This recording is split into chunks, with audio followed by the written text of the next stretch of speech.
Hello everyone. तो कैसे हैं आप सभी? उम्मीद है आप सब अच्छे होंगे।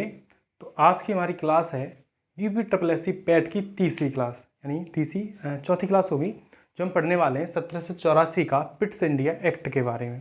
यानी कि पॉलिटिकल साइंस हम स्टार्ट कर रहे हैं। उसमें हमने जाना है पहली वीडियो से 1773 के रेगुलेटिंग एक्ट से स्टार्ट किया था। हमने जाना था कि किस प्रकार 1773 का रेगुलेटिंग एक्ट आया।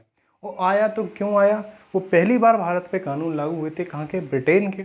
और उनकी कमियों को दूर करने के लिए, यानी 1773 के रेगुलेटिंग एक्ट में कहीं ना कहीं कुछ न कुछ तो कमी रह गई होगी। उन कमियों को दूर करने के लिए 1784 का पिट्स इंडिया एक्ट आया। उस एक्ट के बारे में हम चर्चा करेंगे विस्तार से। तो पेन और पेपर ले लीजिए, चलिए शुरू करते हैं। तो आखिर क्या है, पूरी कोशिश करते हैं जानने की। जैसा कि आप जानते हैं, मैंने यहाँ पे हेडिंग लगा रखी है 1784 का पिट्स इंडिया एक्ट। 1784 का पिट्स इंडिया एक्ट क्या मतलब है इसका, देख लेते हैं। देखिए, पहली लाइन में लिखा है 1783 में से फार्म्स बिल के नाम से इसे ब्रिटिश संसद में प्रस्तुत किया गया, परंतु पास नहीं हो सका। जी हाँ, यानी ब्रिटेन में जो पहले प्रधानमंत्री थे, उन्होंने इसकी कमियों को दूर करने के लिए ये एक्ट लाया गया। कब? 1783 में। नाम था फार्म्स बिल, लेकिन ये पास नहीं हो सका। जब पास नहीं हो सका तो क्या होता है, सरकार गिर जाती है, फिर से इलेक्शन होते हैं और नई सरकार बन के आती है। अब नई सरकार जब बन के आती है, तब ये 1784 में फिर से बिल आता है ब्रिटिश संसद में। अब ये पास होता है। जब 1784 में नई सरकार के आगमन के बाद इसे पिट्स इंडिया एक्ट 1784 के नाम से पारित हुआ। अब पिट्स नाम क्यों हो गया भाई, सुनिए। तो 1784 में नई सरकार बन जाती है, तो नाम होता है यहाँ के प्रधानमंत्री का विलियम पिट। नाम क्या होता है, मैं यहाँ पे लिख देता हूँ, विलियम, ठीक है, William Pitt the younger. William Pitt the younger. जब विलियम पिट द यंगर थे वहाँ के प्रधानमंत्री, तो उन्हीं के नाम पे पिट्स इंडिया एक्ट लाया गया।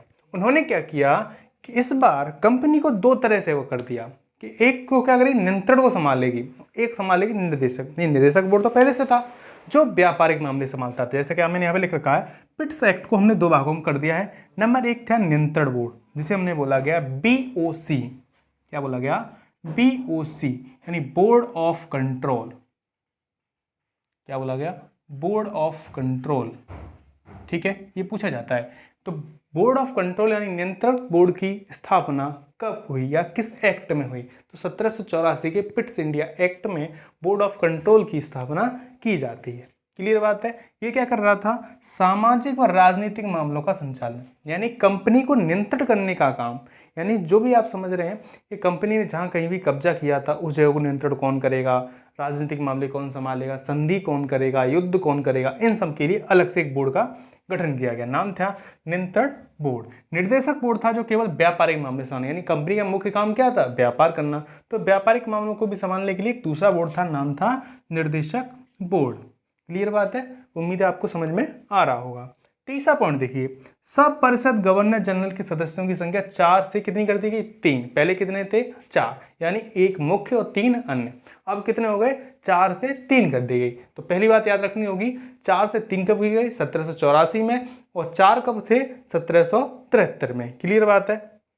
आगे, मुंबई व मद्रास प्रेसिडेंसी को पूर्ण रूप से बंगाल प्रेसिडेंसी के अधीन कर दिया गया। बिल्कुल सही बात है। ये 1783 में भी था, लेकिन पूर्ण रूप से नहीं था। लेकिन जब 1784 का पिट्स इंडिया एक्ट आया, तो पूर्ण रूप से जो नियंत्रण है बंगाल की प्रेसिडेंसी के पास आ गया। तो बंगाल की जब प्रेसिडेंसी के पास ये नियंत्रण आ गया, कब आया भाई? 1784 में। क्लियर बात है? आगे, पांचवा पॉइंट है, गवर्नर सब परिषद नियंत्रण बोर्ड और निर्देशक बोर्ड की सहमति के बगैर कोई भी युद्ध या संधि नहीं कर सकता था। कहने का मतलब है, जब भी कोई गवर्नर है, अगर वो कोई काम करेगा, भले ही हुए उसका नियंत्रण बोर्ड और निर्देशक बोर्ड से कोई मतलब नहीं है, लेकिन जब भी वह कोई काम करेगा तो दोनों की सहमति के बगैर ही काम करेगा। क्लियर बात है? यानी दोनों में अपनी आपसी क्या करेगा, सुझाव प्रस्तुत करेंगे। दोनों का जो भी मतलब निकलता है उस सुझाव के बाद तब काम करेगा।